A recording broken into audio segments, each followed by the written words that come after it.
নমস্কার বন্ধুরা, প্রবাসী বাঙালির পাকশালায় আমার সব বন্ধুদের স্বাগত জানিয়ে আরও একটা সুন্দর পর্ব নিয়ে আমি এসে গেলাম। আজ আমার পাকশালায় আমি একটা মিষ্টি খাবার তৈরি করে দেখাবো। সামনেই জন্মাষ্টমী, সবার ঘরে তালের বড়া তৈরি হয়, তবে আমাদের এখানে তালটা পাওয়া যায় না, তাই আমি কলার বড়া তৈরি করি। আমি কলার বড়াটা কিভাবে তৈরি করি সেটাই আজ আমি আমার সব বন্ধুদের সঙ্গে শেয়ার করব। সবার প্রথমে আমি এখানে নিয়ে নিয়েছি পাকা কলা। তার সাথে যে যে উপকরণগুলো দেবো সেগুলো হলো সুজি, চিনি, ময়দা, আর আমি তার সাথে নারকেল কুড়িয়ে দেব। সবার প্রথমে আমি কলাগুলোকে ভালো করে মেখে নেব। কলাটা পাকা হলে, বেশ ভালো পাকা হলে তবেই কলার বড়াটা ভালো হয়। তার সাথে আমি সামান্য মৌরি আর 1 চিমটে নুন দিয়ে দেব। সবার প্রথমে আমি একটা পাত্রে কলাগুলো ছুলে নিয়েছি। আমি এখানে 6টা কলা দিচ্ছি, আর স্বাদ অনুযায়ী আমি দিয়ে দিলাম চিনি। তোমরা চিনির পরিমাণ তোমাদের যে যার স্বাদ অনুযায়ী দিয়ে নেবে। আমি আধা মালা নারকেল কুড়িয়ে নিয়েছি। কলা আর চিনিটাকে খুব সুন্দর করে আমি হাত দিয়ে দেখো ম্যাশ করে নিয়েছি। এবার আমি দিয়ে দেব ময়দা। আমি এখানে 3/4 বাটি আমি ময়দা দিয়েছি, আর ততটাই আমি সুজি দেব। ময়দার পরিমাণটা আরও কম দিলে হয়।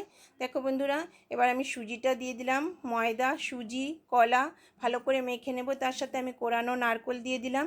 দিয়ে খুব সুন্দর করে হাত দিয়ে আমি মাখিয়ে নেব। তবে আমি সঙ্গে সঙ্গে বড়াটা করব না, আমি মেখে এইভাবে ভালো করে হাত দিয়ে মাখতে হবে। মেখে রেখে দেব, কারণ চিনিটা মেল্ট হবে, সুজিটাও ভালো করে ফুলবে।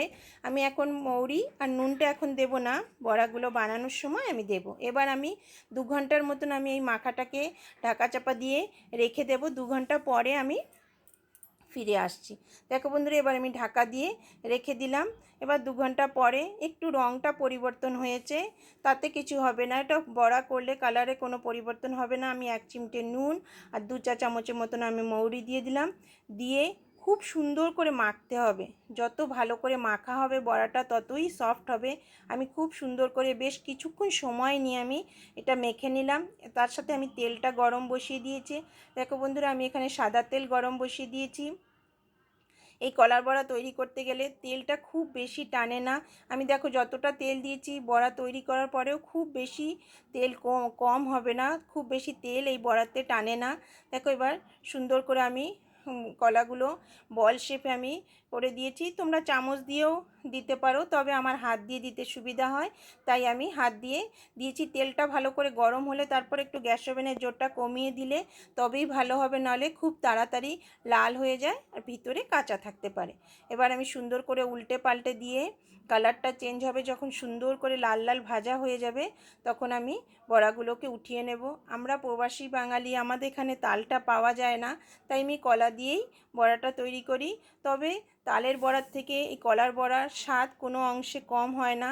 যা আমার অনেক বন্ধুরাই এই বড়াটা বানিয়ে থাকে, তবে যারা বানাওনি বন্ধুরা বানিয়ে দেখবে। আমি যেই পরিমাণে দিলাম সেইভাবে তোমরা দিয়ে বানিয়ে দেখবে। এখানে তোমরা ময়দার বদলে, যারা ময়দাটা খেতে অপছন্দ করে, তারা ময়দার বদলে আধা আটা আর আধা ময়দা দিতে পারে। যেমন আমি যে আধা বাটি আমি ময়দাটা দিয়েছি, তোমরা আধা আটা আর আধা ময়দা দিয়েও এই কলার বড়াটা করতে পারো। দেখো কত সুন্দর আমি এক একবার করে তুলে দিচ্ছি বানিয়ে।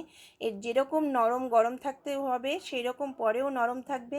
কলার পরিমাণটা একটু বেশি দিলে ক্ষতি হবে না, তবে কলার পরিমাণটা তোমরা কম দেবে না। 6টার থেকে তোমরা 7টা কলাও দিতে পারো, কিন্তু কলাটা খুব বেশি যত পাকা হবে এই কলার বড়ার স্বাদ ততই ভালো হবে। আমি প্রত্যেকটা বড়া দেখো বানিয়ে উঠিয়ে নিলাম। তেল যেমন তেল কড়াতে তেমনই রয়েছে। আমি 6টা কলা দিয়ে এই কটা বড়া হলো। এবার আমি তোমাদের পরিবেশন করে দেখাচ্ছি।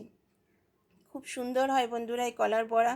যে বন্ধুরা আমার বানিয়েছে তাদের আমি বলছি না, যারা এখনও কোনো দিন বানাওনি এভাবে বানিয়ে দেখবে। কম সময় কম তেলে তৈরি হয়ে যায়, আর খেতেও খুব সুস্বাদু। 6-7 দিন বাইরে রেখে দিলেও ভালো থাকে, তবে ফ্রিজে রেখে দিলে আরও বেশি দিন তোমরা স্টোর করে রাখতে পারো। আমি যেভাবে তৈরি করলাম তৈরি করে দেখবে। আর শুধু জন্মাষ্টমী না, যে কোনো পুজো উপলক্ষে কিংবা ঘরে এমনি মিষ্টি হিসাবে ওই কলার বড়াটা তোমরা তৈরি করে খেতে পারো। আজ আমি যেভাবে তৈরি করলাম, তোমাদের যদি আজকের এই মিষ্টি বড়াটা তোমাদের ভালো লাগে, তোমার সব বন্ধুবান্ধবদের শেয়ার করবে, আর লাইক শেয়ার করতে ভুলবে না। নমস্কার।